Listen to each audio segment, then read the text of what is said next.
Good morning from Fort St. Lucie. This is Professor Tefero with Advertising and Marketing, and today we're going to look at Lesson 12, which is the process of selecting a client either for your company that you work for or a company you may own yourself. Those are the two primary instances of selecting a client. So, how do you go about selecting a client, and what are the variables that make you either accept them or reject them? First of all, if you're working for a company, you don't really have a lot of choice.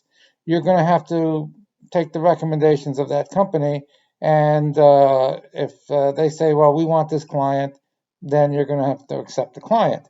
But if you have a choice of either accepting or rejecting a client, then you will have to look at certain variables. The first variable is profitability to you or your company on the bottom line for that client.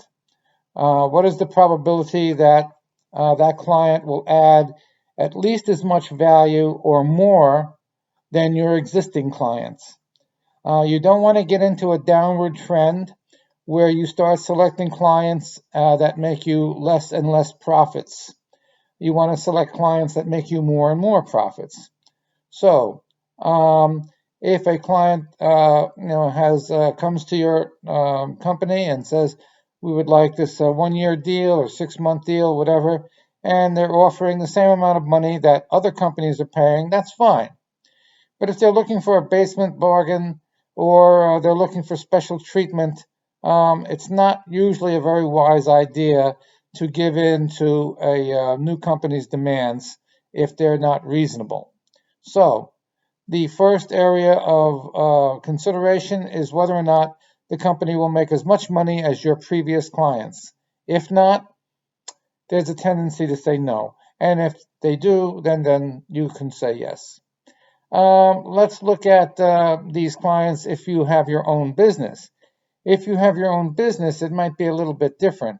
New businesses or individually owned proprietorships are usually strapped for cash. And if that's the situation that you're in, you may have to take this client at a lesser rate. So, to recap, established companies will not take the lesser rate from companies that want to be serviced by them. Companies that are not established or agents who are not established in advertising will take the lower rate so that they will get some business and make some money before they can build up their portfolio to an extent where they can reject these types of customers.